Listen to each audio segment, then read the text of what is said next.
Well, hello and welcome back to Bizarre Sunday. I am Andy Matsky. That is Matthew Buchanan.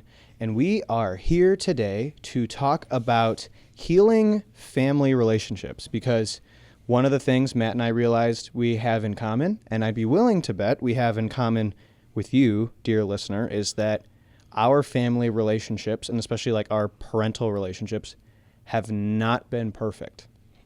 Yeah. So we wanted to talk about that today, especially because while we were sharing our testimonies, that kind of came up like personally. It might have been like off the recording. I was like, yeah, it's funny you mention that because it's also been a thing with me. It's like putting in the work to make sure family relationships get back to what they should be. And then we had a comment on one of our episodes. I think it was that one, kind of asking for more information. Like, what did that look like? Honestly, should have pulled that comment up now. But they're like, hey, Matt, what gives with that is a loose paraphrase. And so we wanted to talk about that today. But you had something else you wanted to follow up with. I'm gonna just continue this. For our listeners, for the dozen people who just listen to the show, Matt just got so giddy that his face lit up. I wish you could see it. Just go to the YouTube, find the timestamp, and check it out.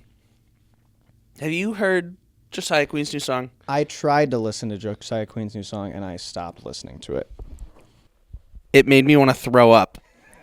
Oh no!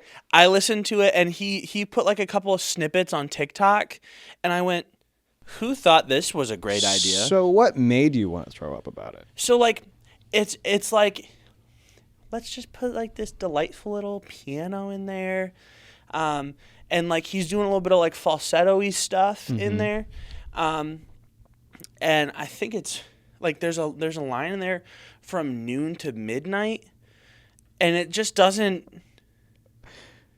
Like, for me, just didn't like it. There were some of the like lyrics and stuff, hated it. The whole instrumental just really was off-putting. And like I know that I was a big proponent of just do something different, but like this different is not the right different. We've clearly missed the mark. When did Josiah Queen hurt you? Is what I need to know. It was somewhere between The Prodigal and Dusty Bibles. That's fair. I just think I wasn't crazy about it. I'm not crazy about a lot of music in the genre that Josiah Queen is in. I love that genre. So that's the kind of like folksy. I mean, there's some songs I really dig. Jimmy Clifton, great artist. Awesome. He's that so type of like folksy stuff. There's that other guy I really like. Great podcast content, right? Where I can't remember the name. We'll put a picture of. It's him. Yeah. And maybe his Spotify information. But it takes a lot for me to like commit. Yeah. And it was just not it. Yeah. I will also agree. Maybe the rest of the album's going to be great. We liked the Mount Zion version of Dusty Bibles a bit. I think in the last episode we gave it a lot of hate, and I don't think it was that bad. The other thing I gave a lot of hate that in hindsight I don't think was that bad was Superman. I went and rewatched it. Yeah, you were hating. Well, I went and rewatched it, and I was like, you know what? I don't feel exactly the same way. As long as you understand that there's a YouTuber who put it this way. He said it's James Gunn's Superman by James Gunn. Yeah. If you go in with that, like expectation, and you're ready for that, then it's good. But it's watching it the second time. It was, this is the guy who made Guardians 3, then went and made a Superman movie. Yeah. And it was good. I cried the second time at the end of the movie because I held it in so much the first time, and I just could not. My emotions are very much at the surface these days, and it was like, yep, I'm crying. And my mom was there, and she was very sweet. And that was part of the fun. It was like, I watched it with my mom. Yeah. A lot of the, even the comedy moments that annoyed me the first time around, got me more. Like when they all get in the Mr. Terrific's ship from the Daily Planet. Yeah. And that one guy's like, why don't I have a seat? hit way more the second was like I knew it was there, and it was still like way funnier. So Superman, I still will say my James Gunn superhero movie ranking has not changed. You can put it at the bottom. And I need to rewatch the Suicide Squad to see which one I like more. But it goes the Guardians films in order, then Suicide Squad, then this. And I haven't seen, he did that evil Superman weird movie called Brightburn like years ago. I haven't seen it either. Don't worry. So you and everybody else gives that reaction. So I'd say before we move on, I'd say Superman goes above Guardians 3. But then what keeps it up there is the High Evolutionary. The villain from that movie is so much better than Lex Luthor. I think it's just it's a better performance. I'll say it. Nicholas Holt's great. I loved his Lex Luthor, but it got me thinking the second time around, especially because I was like, oh, this is just the Guardians 3 guy, but Superman totally got me thinking like, but wait, that villain's awesome and unsettling and just kind of wild. And they're clearly different characters. It's apples and oranges, but like, it's like, man, I just kind of miss a performance like that in the villain spot. And I still almost am really hesitant to say I like it, because if you got to watch a movie twice to at least go, oh, I like this movie, we'll see. But still excited for the DCU and all that. So I went and saw it with my mom. Speaking of family relationships. Oh, that was a nice little segue. Yeah, I had to bring it back up. My mom liked it. She loved all the Cleveland stuff. Yeah. Of course, yeah. Great part of the movie. But family relationships. I know so I'm an only child. So whenever saying, like family issues, it can mean, I guess, extended family. But my parents, you're kind of as an only. If there's any other only childs out there, shout out us, I guess. Like, your relationship with your parents makes or breaks it. Yeah. And so I know, and this will kind of just be my setup, because I want you to take the lead on this. Like, it's taken work, and that's super important, especially if you're like kind of coming of age and, growing up. And family dynamics change, and there's all sorts of stuff like that. It's recognizing that, if you look on the other side of the fence and you see your fellow teenager or fellow 20-something having like a good relationship with their parents, or you see a friend of yours, odds are that's not always how it looks. Yeah. And it's hard sometimes, and I think the big, and I don't know about you, and this might even be a tad too personal. I know for me, it's been difficult even when my parents have been within their bounds, right?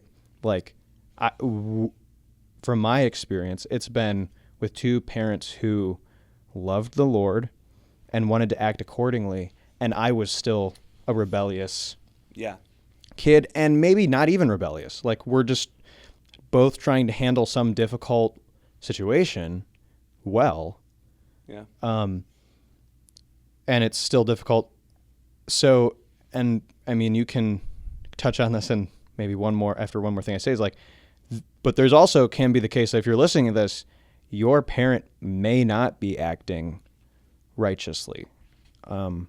Or in a manner that's, pleasing God, and then maybe that can even be its own thing. But it's like, well, how do you act then? But I know for me, anything I speak to in this episode is coming from a place of, we had a lot to figure out in order to have a good relationship that wasn't necessarily having to get past like major like habitual sins or anything like that. So that's maybe it's a preface that needs to be said, is this is assuming that like no other counsel necessarily needs to get involved. Maybe. I don't know where you want to take this, but I hand the floor over.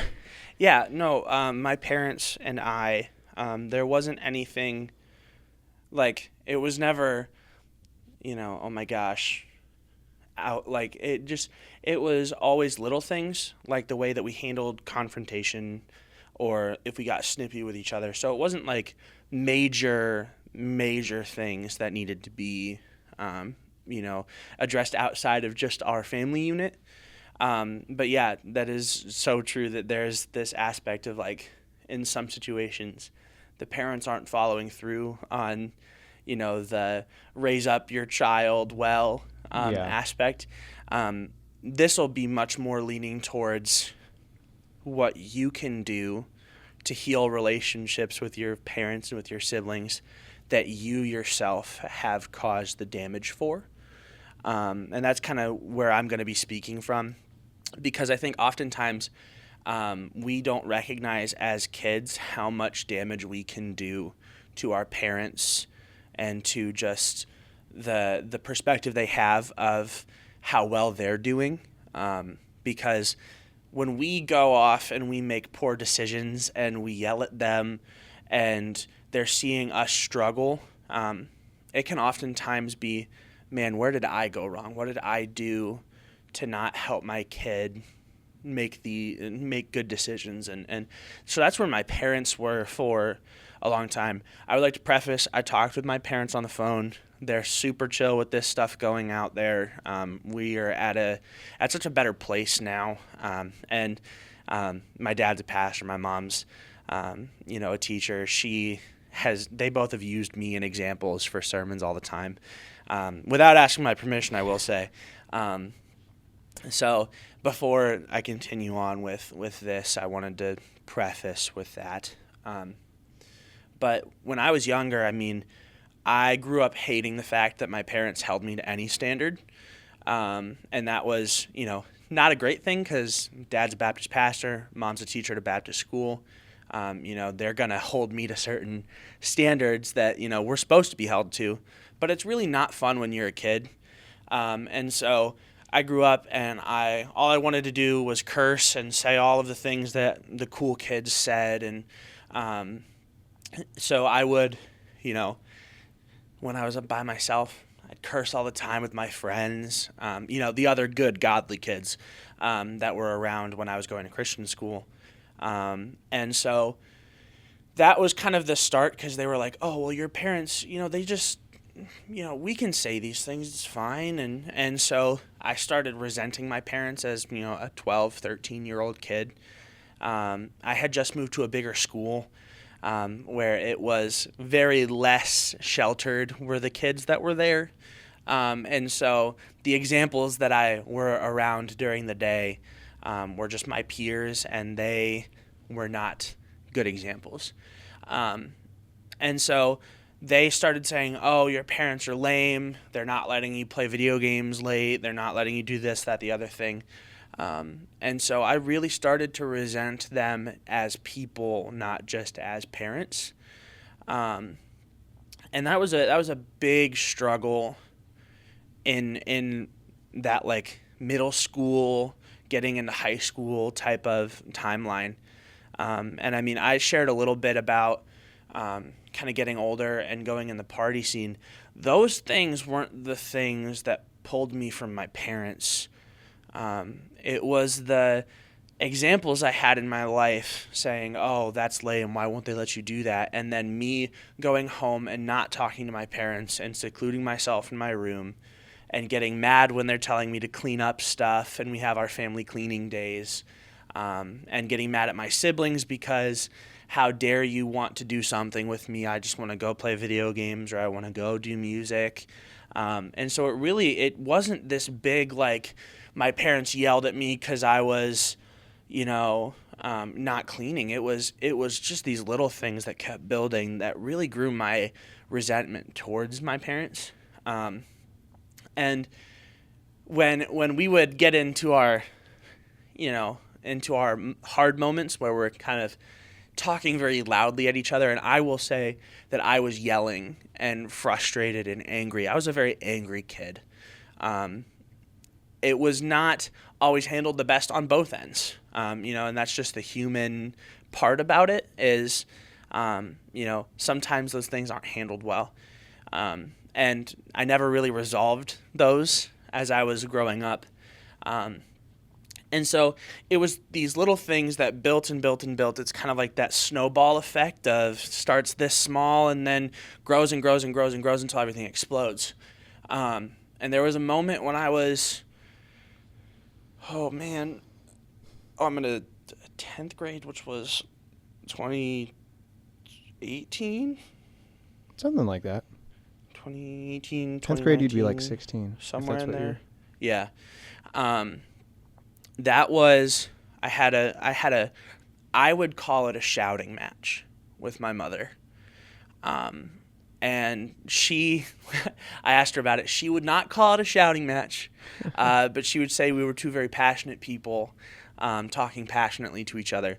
I was shouting and I was angry. It had become this big thing because I had felt like I was doing an okay job at, following through on some responsibilities. And I think it legitimately started because it was a family cleaning day. And I had just come to the end of my love for my parents. And that conversation ended up having to be mediated by my dad, which I love my dad because he is like, and unknowingly at this point, because I was much more like my mother back in high school, he unknowingly knew how to communicate well to both of us. Like I didn't understand why until I grew up and was like, I'm way more like my dad than I thought I was.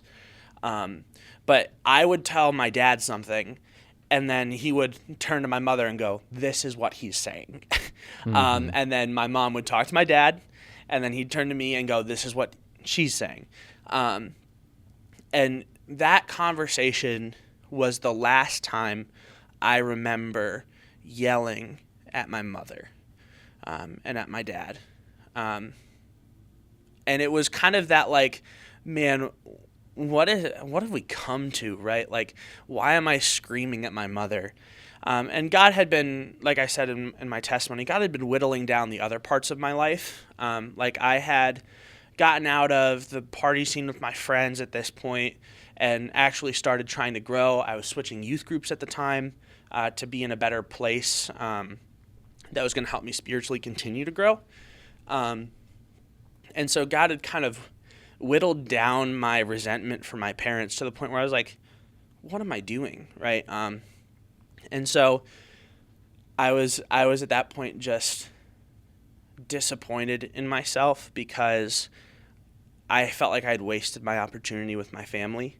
Because during that whole time, I had no grace or patience for my sister, and I didn't really spend a whole lot of time with my brother, and that was becoming disappointing in my personal life. Like, I want to just hang out with my brother, but I can't because I don't know my brother. My brother doesn't know me. And so it was kind of one of those looking around at the rubble that I had created because I was upset or felt like there was injustice. And so it was at that point when I was starting to do some schooling through Clark Summit University. I was doing some dual enrollment stuff. I was taking like choir at the time, I think, which was such a dumb class to take. Choir is a class? Yeah, so it counted for a credit. Oh, okay. And we met 2 times a week, and I hated it. And I love That's the fair. choir director. If you're watching, Mr. Adam Schwam, I love you. I'm so grateful for you in my life. But I hated choir so much. And it started being all of the things that I enjoyed outside of my house was like not as fun as I had originally had it in my life. So like choir was fun in high school, and this extracurricular that I was doing for CSU was not fun. I hated it. And the sports was becoming less fun because I wanted to be around my family. And I couldn't be around my family because I felt like I had ruined everything. And I felt like I had created this desolate wasteland of a home. And I think in talking with some people, and probably some people who were interested about it after hearing our episode, they kind of are in that same place of that, like, I don't know, because I feel like I've ruined everything. I feel like I've come to a place where I can't go back on a lot of it. And so it was at that point that I made a concerted effort to talk to my parents and to talk to my siblings. And then my conversations with my sister was less, oh my gosh, I hate you, and more of like, hey, how are you doing? And she was so thrown off by it because she was so used to the, oh my gosh, I hate you, that there was this period of like healing that needed to happen where our interactions were just like there. There wasn't a good part about it and there wasn't a bad part about it. It just happened. Because there was so much previous damage and hurt that we couldn't even figure out how to have a real, like, beneficial conversation. And if you ever see my siblings or my parents, like, they will attest to the fact that this was very much a growing pain type of thing, where I would still have moments of, like, frustration and I would get mad and upset at them, but it was the hope that one day I could have a healthy relationship with them that pushed me to diffuse myself. And that meant I'm going to say, hey, Mom, I love you. I'm really upset right now. I'm going to walk away. I'm going to breathe. I'm going to stop crying. And then I'm going to come back and talk to you later. And sometimes those are the best moments to have. Because sometimes you just need room to calm your heart and let God take control again. Because the biggest mistake that I made in my life was letting the emotions continue to snowball. And that's one of the biggest mistakes I believe any person can make in any situation, is letting emotions take control in bad situations. And so fast forward a little bit, it was kind of all getting better and healthier, and the scare was because I was about to leave for college. And I wanted to have a healthy relationship with my family before I left. And that did not end up happening, because it was still just that, like, growing pain in a sense of we're still just trying to figure it out. I'm still a very imperfect person who was prone to an angry outburst back then. And so my sister and I still didn't really talk a whole too much. My brother and I got better. We also had to share a room together, so it was kind of like we were forced to coexist to some capacity and figure out how to make it work. And then when I got my own room, like right before I left for college, Chris and I still would hang out together and play video games, and that was like an easy, like, Chris could see that I'm not always mean or like mad, and I could see that Chris truly did care about me, which was really cool. And with my parents this whole time, it was, I think, a shock to them that I was trying to change in the way that I was, because I had been such an angry and frustrated young man to them that, like, I was making them ask the questions of where did we go wrong. And that was in a conversation that I had with my parents before we moved out of the house back onto campus at Clarkson University. That was like the thing that crushed me, was my parents asking the question, where did we go wrong? That sucks. Don't ever let it get to that place, because it is mentally just so debilitating to hear a very genuinely true statement of, like, you're not making good life decisions and you're hurting your parents, not just because of, like, what you're doing, but because they feel like they've failed. And they haven't just failed you, they've failed God. And I was that kid for the longest time. And so there was that, like, conversation of we love you, and we're so grateful that you've come to this place because we thought we had failed you. And that was a big moment as we were getting ready to move back on campus, and life was about to change pretty drastically. So we all move into this, 2-bedroom, 3-bedroom, like apartment type of thing. Not a big apartment by any means. If you've been to Clark Summit University, it's like if you took 2 suites and then broke down the walls between them. That's kind of what our apartment was. And that caused a lot more stress because we were in a much more close environment where there wasn't as easy of an avenue to separate from each other.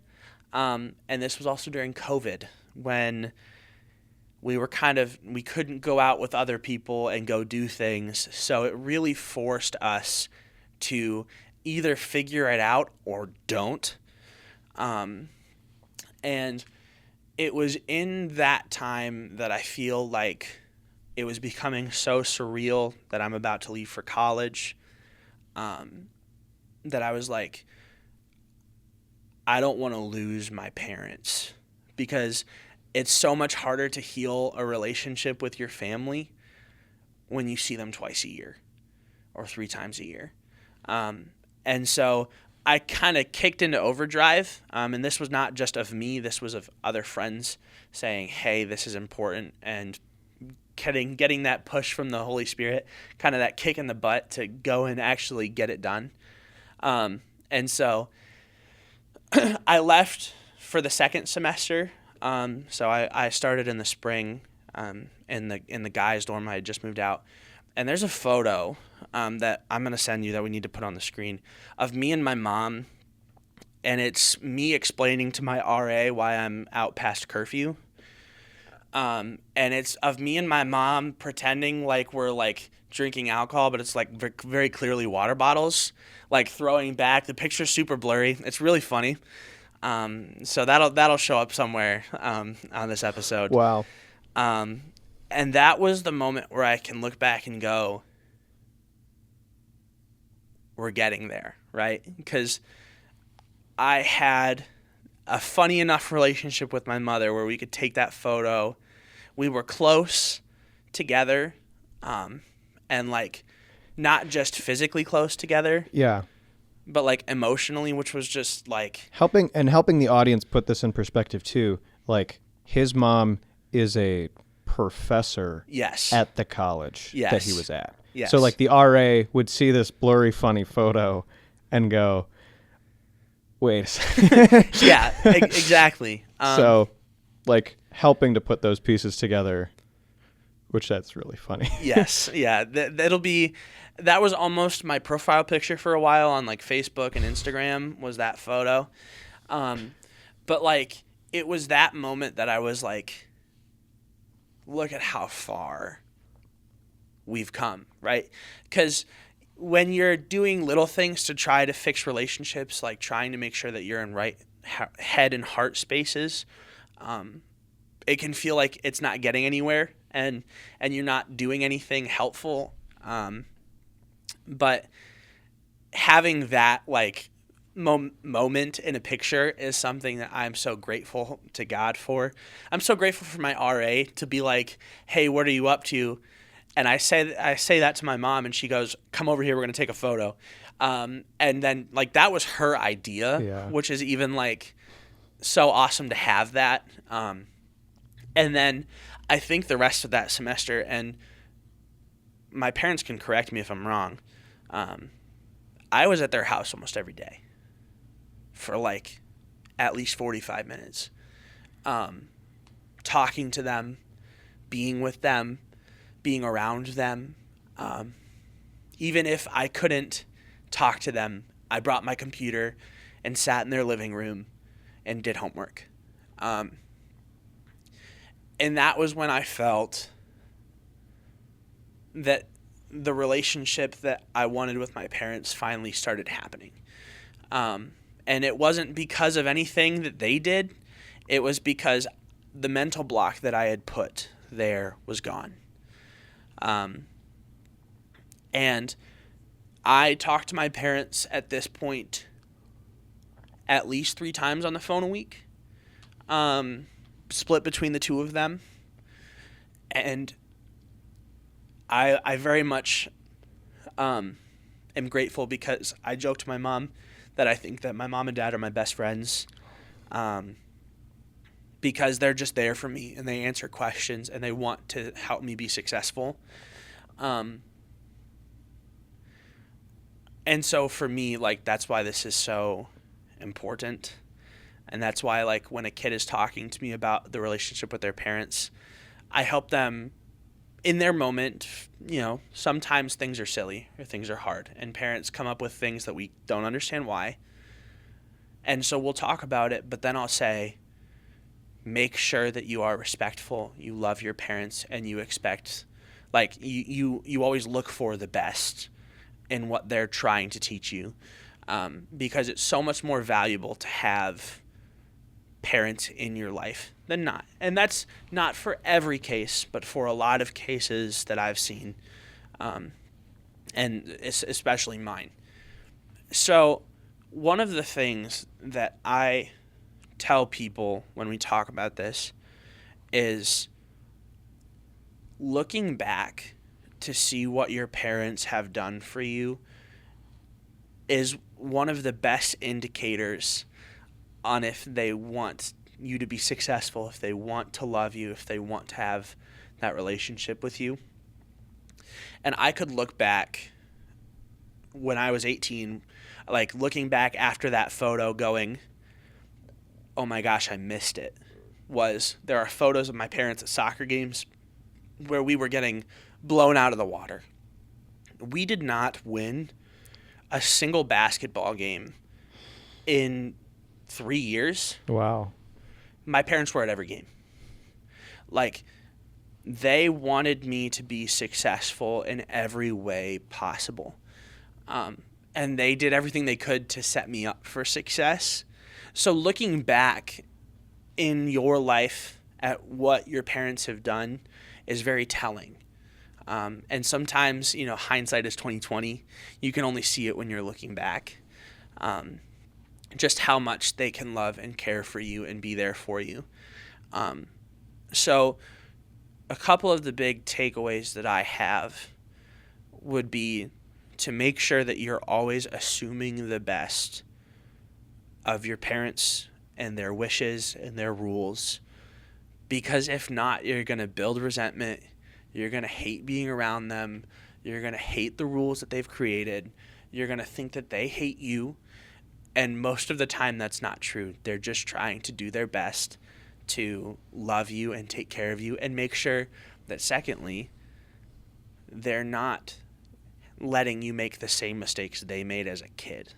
Like, that is a big thing that, like, I look back and see my parents doing, is along the way making sure that the things that they did as a kid are impossible for me to do as a kid, or really hard to do, because they were kids at one point too. They know all of the tricks, maybe not with the internet as much because they're old, but they know the tricks. They know the things that you're saying, and oftentimes they can tell you what you did.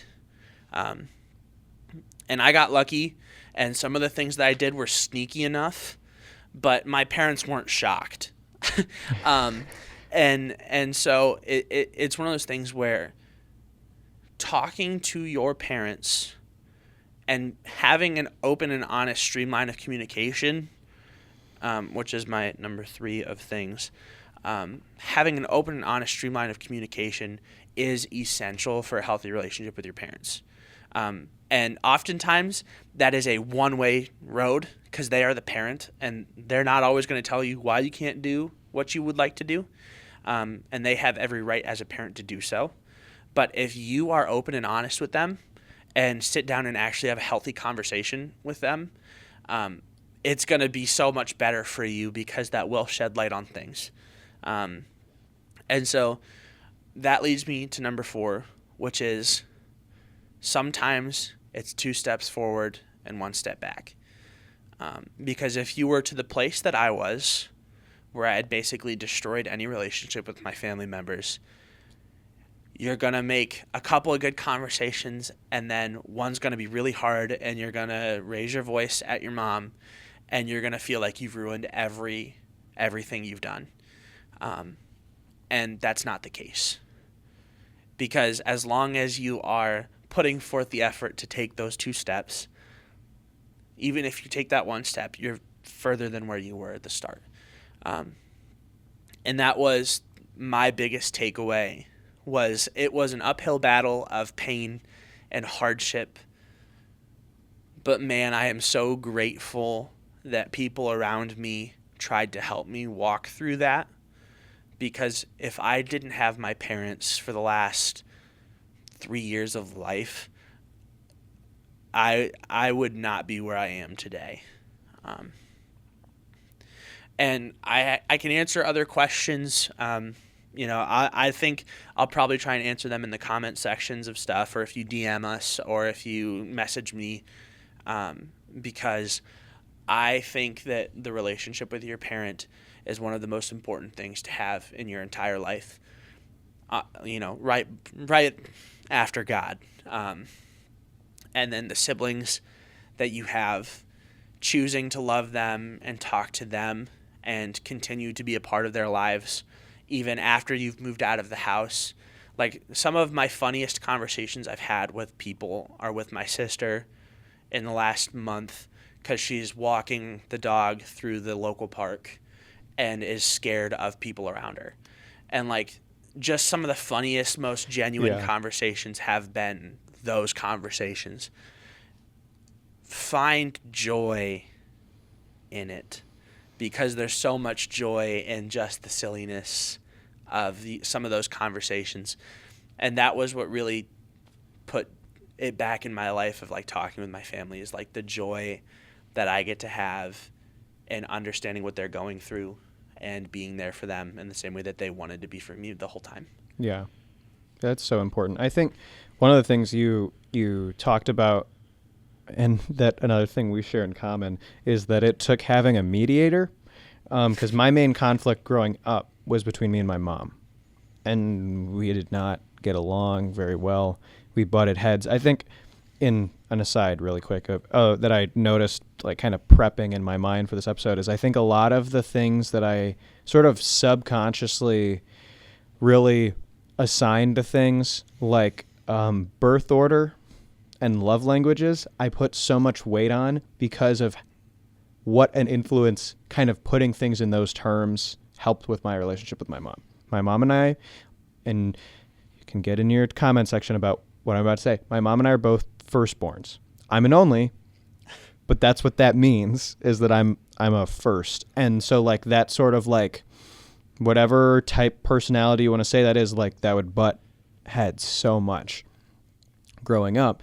And, you know, to bring it back to the whole, like, mediator thing, it was having someone to help us come to terms with each other. So, like, that's kind of from the Matt and Andy's stories. Like, that's advice number one, is, like, come to terms with each other in understanding that just because you're saying the same words and just because you're saying the same types of things, you may not actually be getting across what you think you are to the other person. That's just a rule in communication in general, but especially when you're having conflict, it's like, okay, and having a mediator really helps, but wait, what is it that's making you upset? What could I be doing better? And that's maybe, like, in the little bit of time we have left, the big thing that is the takeaway from my experience with my mom, especially, and I also cleared with my mom, hey, we're doing this podcast. And I mean, the thing with my mom and I is we are very open and honest that we did not have a great relationship for a while. I mean, we homeschooled for 7 years and we stopped because there was such conflict between us, was essentially it. I mean, we knew more Christian homeschoolers up here than we knew where we had been living, and we might as well have kept doing it. But the I needed to go to Cornerstone. I needed to go somewhere. Yeah. And then it kind of became a thing where that gave us this time. We were around each other less, but almost for us, like, that was a good thing. at the time. And then it gave us, okay, well, let's be intentional about it. And it was finding out the love languages part is it's finding out how doing certain things that you may do. Because I think with love languages, let's like preface this a bit more, not doing them hurts even more. Yeah. Right? In a very real way, you know, like someone who it's, and, you know, for those who don't know, 5 love languages, Gary Chapman, Google those really quick and find a Google image and follow along at home. But like if a love language is like words of encouragement and you keep insulting the other person, they're going to take that more personal. Yeah. If a love language is acts of service and you refuse to help take over the dishes, that's going to hurt way more. Yeah. When the inverse of that is, and that is the kind of the love language formula is, if the person's, you know, love language is gift giving, you think of them, and I mean, it's not just get them stuff, but it's be thoughtful and grab them the thing they like. If you're out and about, if they like a cold Coke, grab them that, right? So that was a huge thing, and it needed that like coming to terms. Okay, this is what we're gonna do, or this isn't gonna work. I don't remember bad times well, so it's kind of hard for me to trace what all happened with my mom. But I know it took time and effort. We would hang out in high school. My mom and I would hang out weekly, and those slowly got better and better as we were both more open and honest with each other about life. And because my mom and I are so similar in certain ways, I mean, I like you, I think you'd say this, like I am my parents' child. I'm a mix of both of them in such ways, but my personality deep down is my mother's. And we really bonded over talking about our friends and how they annoyed us. Oh, nice. And especially, I mean, I was a kid in high school, and so my friends annoyed me doing the littlest things. But we would talk about things our friends did that would annoy us, or things our friends would do that like we really liked. And my mom and I still maybe do that to this day of like, I really like this about my one friend, or like this person's doing this again and I can't stand it. But it really took time and effort, and it's kind of, it's taken a lot of work, and it's also then kind of harping on communication. It's assertiveness in communication, not being passive aggressive, because I think that was certainly a thing with both Mom and I. I'll take ownership of everything I did. That's not to go, we're both doing it, but we were both being a bit passive aggressive in the small things, right? It wasn't like big things. It was, no, that's fine. That's just, and to this day, Mom and I, and here's the thing, Mom and I are still intentional and assertive. And if we're both hungry and tired, it's not the time to work together on a project. Yeah. We're going to eat, and we're going to make sure where we're going to be working is like a comfortable temperature. And then when we're working, we're going to be very direct and like, and being in a loving way, be like, it's kind of funny, like sitting here thinking about it, like we probably sound crazy if you were to like be a fly on the wall. But there's a lot of times where Mom and I will say to each other, it's like, well, to be assertive, and it's proactive, right? It's not reactive. It's, well, to be assertive, like I need to do laundry in the next 2 days because of like X, Y, and one of us will be like that. And it's like, well, okay, well then I can do this because of that. And it's like, just for my mom and I, because we're both very like task-oriented people. We have our, productivity apps and our checklists. Like, well, I need to get this thing done here, and it's like, okay, and it's even to the place now, which is really neat. Where, I mean, it's neat if you come from a place where it's really hard to communicate at one time. Where like I can be quite blunt with my mom when you need to be. Yeah. To allude to it, like we're dealing with like family health stuff with like my grandpa. There was something very recently where it was first thing in the morning, which we both know is not a great time to talk to each other. But we also understand that any communication there is going to be a lot more like raw than whenever else it would be. And I said something to her that was like probably about as blunt and like about all that. And she went, "You're right." And it's not to say if you work real hard, you can kind of be a jerk to your mom in the morning and she'll understand. But it was like we've worked to the place where she knows that if I'm being that, and there's been a couple times in this whole situation where I've kind of taken a more direct approach, but because our relationship is healthy, and she knows it's out of love, and it's kind of what's needed, that my mom, out of love, responds to it well. And the funny thing, I mean, talk about like you get to a good place in a relationship with your parents. On Sunday, I think it was, I had to get up early for church, like a little extra early. I got up, and I was not in a good mood. I knew it, and I was just tired. It's one of those moments where like you get up and you're like, I have to get up. Yep. And it was like, I have to get up or I'm going to do the stupid like snooze thing and then I'm going to oversleep. So I was like up, but mentally I was not, and emotionally I was not.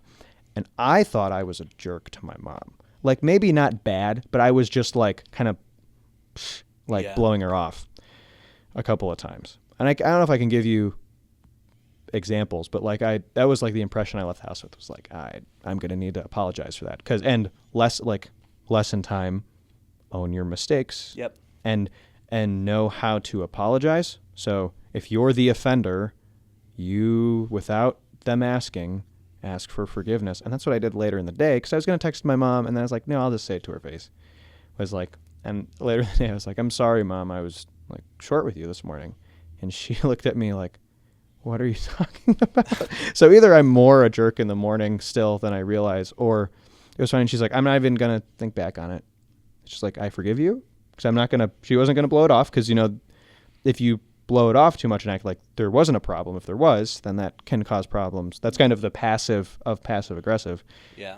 And she's like, I'm not going to think back on it. I forgive you, but it really wasn't a thing. And I was like, okay, well, good. And I mean, because, with my mom, we would butt heads, and it took knowing what would hurt the other person more than we realized. I think, like, from my perspective, like, the little things I would do that would hurt Mom more than I thought, and the ways I could show her I love her more than I thought. My mom's a big acts of service person, and so it really is like doing my chores and offering to help goes a long way. And I'm a big words of affirmation person. So because the whole time we had a rocky relationship, and there were some parts that were really bad, and there were real lows that I think were made worse by circumstance. They were like, everything was bigger. But it never was bad. And it kind of like worked its way back up. But it was those times of like, I'm going to intentionally show that I love her. Yeah. And it was those little moments, and it really was just kind of opening up about our lives to each other. Like you're talking about, like building a relationship that did it. I mean, and it's kind of the thing of, well, if you're doing it and you can't tell your mom or dad, should you be doing it at all? It was kind of like finding that out in high school. But it was like, and this was hard for me. And I think it depends on who you are. But it was even like telling Mom about like the girl I liked and looking for her opinion on that, which it's still a little awkward sometimes to do that. And then getting her opinion, and sometimes it being helpful and sometimes it being like, what? But and then those reactions stay on the inside so that it doesn't blow up. But basically, I mean, it takes effort, and it'll be okay with it being awkward. That's like, because people are difficult and people are awkward. That's kind of that general advice of getting to know people and dealing with people, but you really have to do it with your parents. Because I agree, like your relationship with your parents is so important. I mean, sometimes it's hard. Like it's really hard. Yeah. And especially, I mean, you start dealing with things like being sinned against legitimately, or the motivation for somebody legitimately being sinful and wrong. and how do you handle that? I don't have all the answers for that, but it's don't do it alone. That's what I wish I had done differently, and that's where, because things are still not perfect with my relationship with either of my parents, that's where talking about it with other people helps so much, and doing so in a well-intentioned, God-honoring way, whether that's pastors or youth leaders or friends who it's like, hey, this has been the thing, because like there's still new things like with my relationship with my parents that happen here or there that make it difficult. And I mean, it's circumstance, and it's when life is hard, relationships get difficult, but it's just so interesting. And I will we need to start wrapping up, but I will completely second your I'll try to answer things in the comments, but if you know us personally or not, like, ask away. Yeah, we're open books. I mean, we're fairly open in this, and we'll probably be more so if you can believe it, if you reach out to us. So, I mean, I almost started crying at one point. Yeah. Like, and I didn't get anywhere near talking about the stuff that would make me cry. So, like, these are such important relationships that I want to make sure you guys have them. And I mean, like, I know this is a hard pivot of an episode from last week, but it's because it's important. Yeah. And like, I mean, we were joking about waiting to do it later, but I think we were joking off the show, but it needs to be said, it needs to be out there. And if you need help, like, it takes work. Yes. It takes time. And I mean, Matt shared his story, and we kind of did these takeaways here, but it takes time and effort and wise counsel. Because I think it's even realizing we're just a podcast. It's kind of like, if you're going to take anything from this, and it's the situation where you're the way into the episode, so either you've been invested or not, like, go talk to your pastor, or maybe someone in your family who can be that moderator, who seems to understand both sides, and figure it out from there. Because we can't give you the perfect, like, here's your 5 things to have the perfect relationship with your parents. It's definitely not a one-size-fits-all. Yeah, it's like, go talk to somebody who knows you guys and go from there is kind of all you can do. Yeah. Anything else? You have a minute and a half. Oh, gosh. Just make sure you're putting forth the effort. If you want it to change, you've got to be the driving factor for it, is my biggest thing that I would say is it starts with you. Yeah. I agree. I completely agree. Bizarre Sunday, social medias are everywhere, kind of, not really, Instagram and other places. Email us if you have suggestions or you want counsel. Our Instagrams are easy to find. DM us. Let us know. Yeah. Have a good one. See you next week. Peace.